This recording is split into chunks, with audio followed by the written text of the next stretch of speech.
Oi, boa tarde a todos. Queria agradecer a organização pelo convite. Eu fiz uma apresentação um pouquinho diferente, porque eu sei que o que me foi pedido foi falar sobre o comanejo nutricional. Mas, para entender o que a gente faz, eu falei ali fora que eu ia fazer 10 slides dizendo o paciente não pode ficar em jejum, o paciente não pode ficar em jejum, o paciente não pode ficar em jejum, o paciente não pode ficar em jejum. Quem aqui faz Ironman e fica 48 horas em jejum depois? Ninguém. Muito menos vai para o Ironman com 36, 48 horas de jejum. Se a gente tem isso na cabeça, acabou a minha apresentação. Porque, basicamente, é isso, né? A terapia nutricional, ela é isso. Eu estou saindo daqui agora, vou para um congresso latino-americano de terapia nutricional. Gente, tem, sei lá, 6 mil inscritos para falar de comida no hospital, quer dizer, muito louco isso. Todo mundo sabe que o paciente não pode ficar em jejum, né?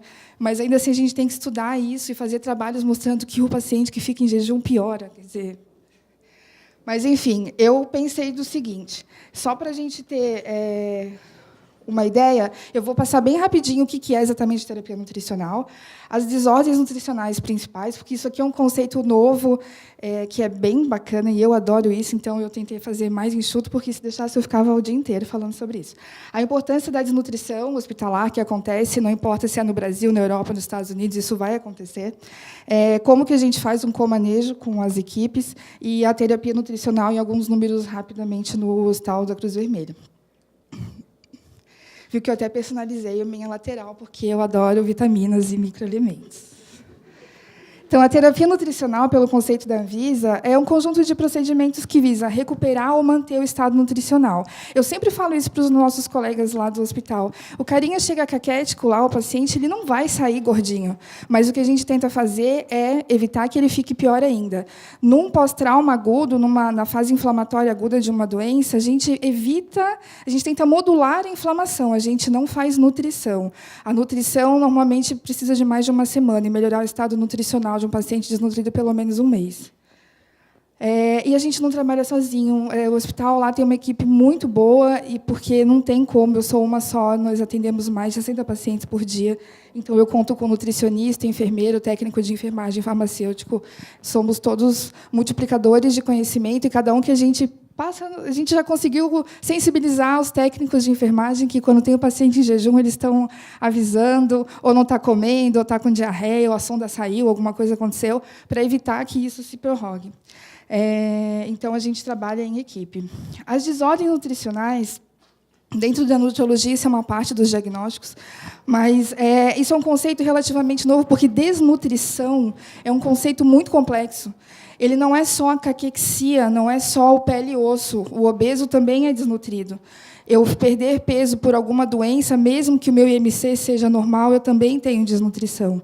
Então, esse aqui é um conceito que saiu ano passado no Consenso Europeu, que é a maior escola de terapia nutricional no mundo, sobre desnutrição, que ela ficou ruinzinho de ver, mas depois eu posso passar referência para quem quiser. Eu posso ter desnutrição por eu ter uma doença e perder peso, eu posso ser desnutrido porque daí eu já tenho uma caquexia, e a caquexia é um conceito bem complexo, que vai desde pré-caquexia até caquexia refratária. Eu posso ter sarcopenia, onde eu perco massa magra e perco funcionalidade. Eu posso estar na síndrome de fragilidade. Eu posso só ter deficiência de micronutrientes, e quem me conhece sabe que eu amo isso. Ou eu posso ser o desnutrido com sobrepeso ou obeso. Eles também são desnutridos. Então, a desnutrição é um conceito muito amplo, que ela vai não só pela redução da massa magra, ou redução do IMC, mas ela reduz a funcionalidade e ela prejudica o desfecho clínico diante de uma doença. Se eu estou desnutrida, aquela pneumonia pode virar uma sepse de foco pulmonar. Se eu estou eutrófico, provavelmente eu vou me curar em casa. Ou nem tenho a pneumonia, né? Então, a gente tem o conceito, que não ficou muito boa a imagem, mas pelo IMC, a gente antes considerava 18,5, hoje já é considerado 19, ou 22 para pacientes acima de 70 anos, mas também, hoje em dia, a desnutrição ela é pela massa magra. Existe como a gente calcular a massa magra do paciente. Então, se ele tiver menos de 15 quilos de massa muscular esquelética, para mulheres e 17 para homens, ele também é considerado. E o mais legal é que, antigamente, a gente chamava de risco nutricional. Quem já viu a minha evolução sabe que eu adoro botar risco nutricional em vermelho. Que antes era assim, perdia 10% do peso em 6 meses, mas agora não. Perdeu 10% do peso, não interessa se foi em 1 ano, 6 meses, 1 dia, 1 semana, ele é desnutrido, ele não é mais risco, porque são conceitos diferentes. O risco de desnutrir dentro do hospital, mas eu já posso vir desnutrido de casa. Mas, enfim, por que a terapia nutricional é tão complexa quando a gente vai falar com co-manejo? Porque, na verdade, a gente está engatinhando nos conhecimentos de micronutrientes, vitaminas, microelementos e ômegas e tudo mais. E depende muito de tudo que o paciente tem, idade, como que ele chegou, o que ele vai fazer, se ele vai operar 1, 2, 3 cirurgias, exame, jejum para exame, não sei o quê, tem a gastro, vai fazer hemodiálise, agora não é mais hemodiálise, agora para tudo, melhorou o rim. Então, a gente, cada dia, é um raciocínio. 60 raciocínios todos os dias, é bem difícil.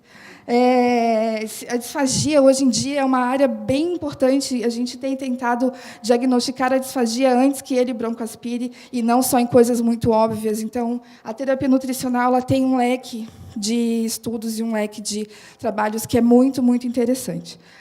Por isso que a gente precisa estar sempre estudando e sensibilizando os outros colegas que trabalham com a gente. A desnutrição hospitalar é o que a gente não quer, e é o que sempre não, mas vai acabar acontecendo inevitavelmente. A gente sabe que ela aumenta a mortalidade, isso é óbvio, aumenta o tempo de permanência hospitalar. Um paciente desnutrido ele chega a gastar quase o dobro do que um paciente eutrófico. Esse aqui é um estudo que já está completando 13 anos, se eu não me engano, com 4.000 pacientes no Brasil, e mostrou que os pacientes desnutridos ficavam, em média, 13 dias, enquanto que os eutróficos, 6 dias internados. E esse aqui é o gráfico do estudo, que, conforme o tempo ia passando, eles ficavam mais desnutridos ainda, né, o tempo de internamento. E mostrou também que, durante a hospitalização, dependendo da região, aqui é uma média das regiões, em 40% piorava o estado nutricional, só que esses dados são piores no Norte e no Nordeste. No Sul e Sudeste é em torno de 25%. Então, por que é tão importante? Porque a desnutrição ela vai interferir em qualquer especialidade. Aliás, a terapia nutricional, desculpa a todos os especialistas, ela é a terapia que está em todos os lugares. Não tem nenhum paciente que não se beneficie de uma terapia nutricional, não importa o que seja. E qualquer especialidade médica, até oftalmologia, vai ter algum benefício, otorrino, cirurgia plástica. Então, todo mundo pode ter benefício com terapia nutricional. Mas a desnutrição aumenta, sim, a mortalidade, aumenta o tempo de hospital, encarece o tratamento, e é um custo de qualidade de vida para o paciente, não é só um custo monetário. Aumenta o número de infecções, aumenta a fístula, aumenta a rejeição de prótese, a infecção, osteomielite e tudo mais aqui para os nossos especialistas. E, assim, vários trabalhos e revisões têm pensado, mas como que a desnutrição, tudo bem, isso é óbvio, piora tanto as coisas. Isso aqui é uma revisão bem interessante que saiu ano passado, ela é bem extensa, falando sobre vários mecanismos de como que a desnutrição altera a flora intestinal e altera a barreira intestinal. E aqui mostrando que vai tornar o epitélio mais permeável, vai diminuir a produção de citocinas, de anticorpos intestinais, e é o mesmo mecanismo de doença crônica, que aqui a gente tem todo o mecanismo de como que a doença inflamatória crônica aumenta a produção de interleucinas e, junto com a anorexia, vai causar todas as alterações de barreira intestinal, e ali permeabilidade para nutrientes. Eu tenho proteínas alimentares que eu antes não tinha nenhum problema, e agora eu começo a ter alergia, ou eu não produzo. A gente sabe que uma boa parte das imunoglobulinas vem do sistema da mucosa intestinal, e eu paro de produzir. Então, na verdade, a desnutrição não desnutrir é a chave para a gente ter uma boa resposta. E, quando eu vejo algum residente, eu, lá no Hospital de Clínicas, tenho bastante contato com residentes, de cirurgia, principalmente, falo, você está dando um monte de antibiótico caro para caramba, esse paciente não está produzindo nenhuma albumina para carregar isso aí. E daí, como é que faz antibiótico? Não anda livre no plasma, não. Então, a gente precisa de terapia nutricional para ele poder sintetizar a albumina. Então, assim, isso só para entender por que é tão importante a gente trabalhar com equipes.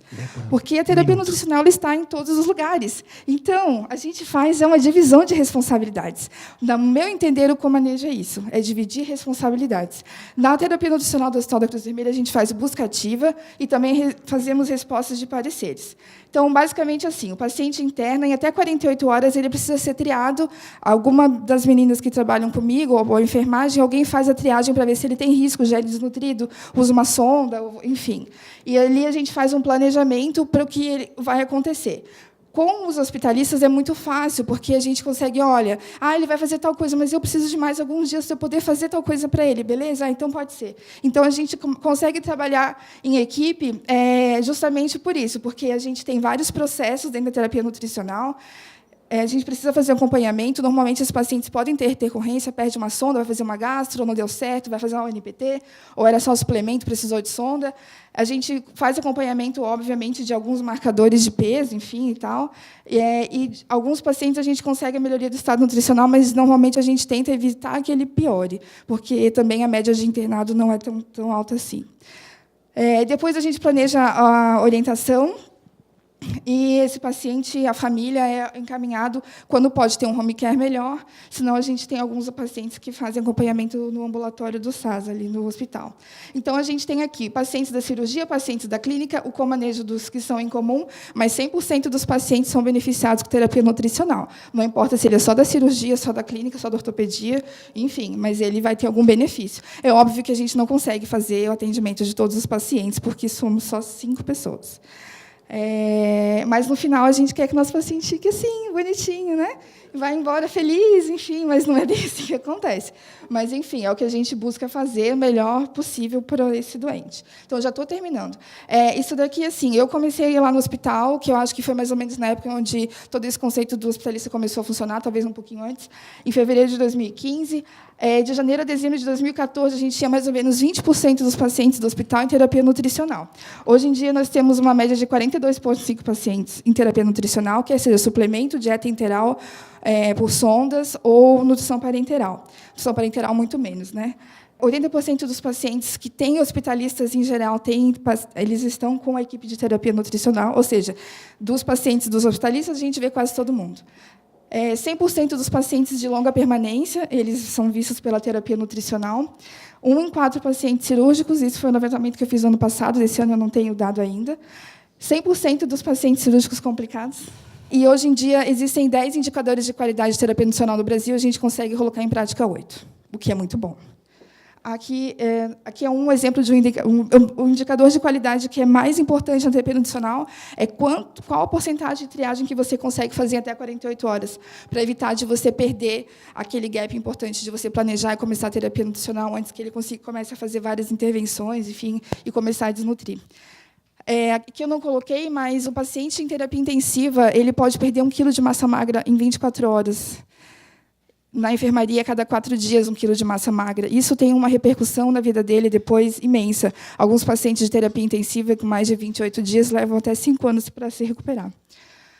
E aqui, só para finalizar, os nossos desafios para 2017 é reduzir o tempo de jejum, pré- e pós-operatório, e justamente fazer uma terapia nutricional perioperatória. Isso aqui é um movimento mundial que já está acontecendo há 4 anos, só que isso é muito, muito, muito, muito difícil de colocar em prática, porque a terapia nutricional envolve nos processos um número muito grande de pessoas, e do centro cirúrgico acontecer no horário certo, a gente sabe que a vida não é perfeita e as coisas não acontecem assim, mas existe um benefício muito grande de não deixar o paciente em jejum acumulado. Eu gosto de colocar déficit nutricional acumulado e recuperável. Adoro essa frase no prontuário, que é para a gente ter noção que não se recupera. Se eu ficar 5 dias com 2.000 calorias devendo, no 6º dia eu não posso comer 15.000 e fazer de conta que eu vou manter tudo que eu perdi. Isso aqui, para quem tiver interesse, é o projeto Acerto, que é justamente são técnicas de manejo do paciente no perioperatório. E aqui, só para lembrar que cuidar do paciente, terapia nutricional é isso, a gente tem muito contato com a família, com os pacientes, com os cuidadores, e ali no hospital, com os hospitalistas. Aqui a nossa equipe, com alguns adendos aqui, e o doutor Cristiano Ribas não está, né? Mas ele é a pessoa que mais pega no meu pé. Então, eu coloquei ele aqui na fotinha, porque ele pega no meu pé, que eu quero ficar batendo meta nutricional, mas, na verdade, a gente faz um planejamento. Terapia nutricional é uma coisa muito organizada. E a gente precisa ser sistemático e se planejar. E a nossa meta nutricional proteica, principalmente, é muito importante. Então, é isso, gente. Eu espero que vocês lembrem que a gente não vive de jejum. Tá bom?